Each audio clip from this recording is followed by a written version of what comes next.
ठीकु। हाणे जेके पोर्टफोलियोज़ मिलिया, लियाकत अली ख़ान खे मिलियो, सरदार अब्दुल रब निश्तर खे मिलियो, राजा गज़नफर अलीअ खे मिलियो, आई चुंदरीगर खे मिलियो, ऐं JN मंडल जेको आहे सो इंटरिम गवर्नमेंट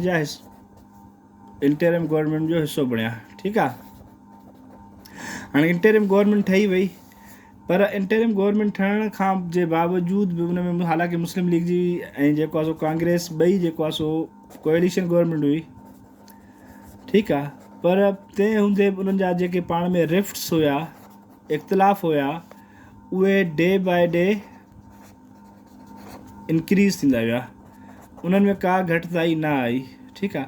त हिकिड़ो त ठीकु आहे, गवर्नमेंट ठही वई, मुस्लिम लीग बि आहे, कांग्रेस बि आहे, उन खां पोइ जेको आहे सो गॾिजी सॼी कम खे हलायो वञे। पर जेको आहे सो जेको गवर्नमेंट जो प्रोसेस हुयो, गवर्नमेंट खे रन करण जो प्रोसेस, उहो स्मूथली न पियो हले। उन में जेको आहे सो काफ़ी जेको आहे फ्लक्चुएशन्स हुयूं। ठीकु आहे। फ्लक्चुएशन्स हुयूं ऐं कांग्रेस ऐं मुस्लिम लीग जा विच में जेके रिफ्ट्स हुया, इख़्तिलाफ़ हुया, उहे जेको आहे सो डे बाय डे वधंदा विया। ठीकु आहे। ऐं डेफिनेटली जेको आहे सो उहा इंटरिम गवर्नमेंट जेको आहे सो घणो वक़्तु न हली सघी। उहो घणो वक़्तु छाजे करे न हली सघी? Just because of the Congress and Muslim league.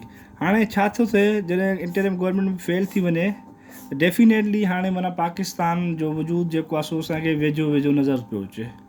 ठीकु आहे। छो जो हुकूमत ठही, हुकूमत कैबिनेट मिशन फेल वियो, जेके बि उन्हनि डेलीगेशन मोकिलिया उन सेटलमेंट्स लाइ सभु फेल थींदा विया।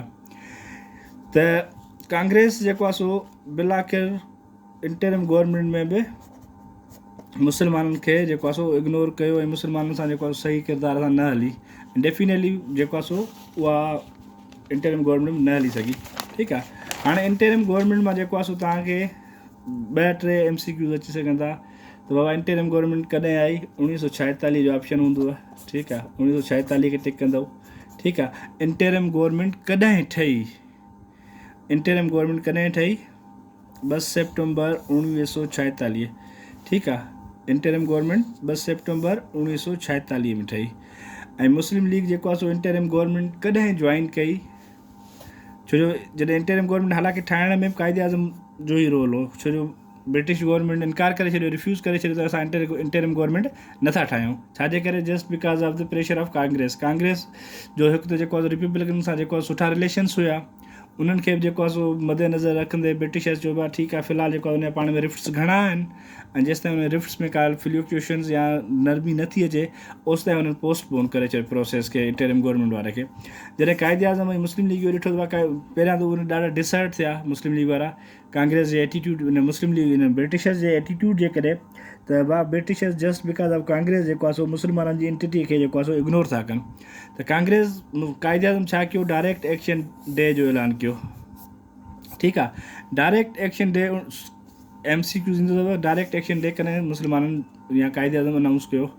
त डायरेक्ट एक्शन डे जेको आहे 16 अगस्त 1946 ते कायदे आज़म अनाउंस कयो। ठीकु आहे।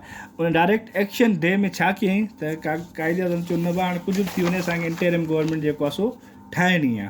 हाणे कायदे आज़म सभ खां पहिरियां छा कयो? उन में कांग्रेस खे जेको आहे सो कम क्लोज़र कयईं छाजे? ML जे, मुस्लिम लीग जे हिकु टेबल ते वेठा, हिकु प्लेटफॉर्म ते वेठा, पर जेको आहे उन में ब्रिटिशर्स बि मौजूदु हुया, ब्रिटिशर्स जी मौजूदगीअ में। ठीकु आहे। जेके ॻाल्हियूं हुयूं उन्हनि ॻाल्हियुनि ते जेको आहे सो उहे एग्री थिया ऐं इंटरिम गवर्नमेंट ठाहिण ते एग्री थिया। इंटरिम गवर्नमेंट जेका ठही उहा नेहरू जे अंडर ठही, अंडर नेहरू। ठीकु आहे। नेहरू जेको आहे सो इंटरिम गवर्नमेंट में जेको आहे सो थींदो आहे, PM थींदो आहे। इंटरिम गवर्नमेंट ठहण खां पोइ मुस्लिम लीग जेको आहे सो इंटरिम गवर्नमेंट जो हिसो न थी। छाजे करे न थी? त मुस्लिम लीग पाण खे फ़िलहालु परे रखी करे ऑब्ज़र्व कयो त बाबा ॾिसूं कांग्रेस जो एटीट्यूड जेको आहे सो कुझु नरमी वरमी अचे थी या साॻा एटीट्यूड जेके पहिरियां हुयसि उहे ई एटीट्यूड अथसि। ठीकु आहे। जॾहिं मुस्लिम लीग पहिरियां इनिशियल ॾिसंदी आहे कांग्रेस जेको आहे थोरी घणी चेंजिस अथसि, पोइ कांग्रेस में मुस्लिम लीग इंटरिम गवर्नमेंट में मुस्लिम लीग जॉइन कंदी आहे ऐं लियाकत अली ख़ान जेको आहे सो सरदार अब्दुल रब निश्त राजा गज़नफर अली आया चुंदरीगढ़ जे एन मंडल जेको आहे सो पोर्टफोलियो हुनखे मिनिस्ट्रियूं मिलंदियूं आहिनि। ठीकु आहे। जॾहिं मुस्लिम लीग जॉइन कंदी आहे हुनखे मिनिस्ट्रियूं मिली वेंदियूं आहिनि। उन खां पोइ वरी कांग्रेस जा ऐं जेको आहे मुस्लिम लीग जा पाण में साॻा मसइला शुरू थी वेंदा आहिनि। कांग्रेस जो एटीट्यूड मुस्लमाननि लाइ साॻियो जो साॻियो रहंदो आहे ऐं गवर्नमेंट स्मूथली जेको आहे सो न हली सघंदी आहे। ठीकु आहे। कोएलिशन गवर्नमेंट में डेफिनेटली जेकॾहिं का ॻाल्हि कांग्रेस करे पई त उन ते मुस्लिम लीग खे एतिराज़ु थिए पियो, मुस्लिम लीग करे पियो त उनखे कांग्रेस खे एतिराज़ु थिए पियो।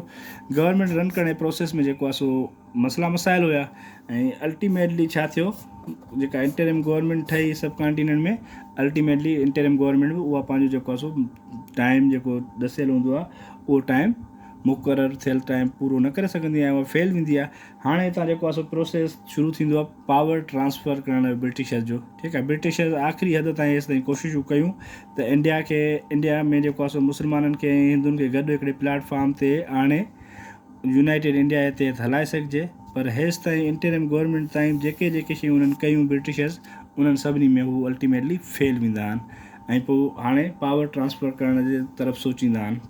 ठीकु आहे।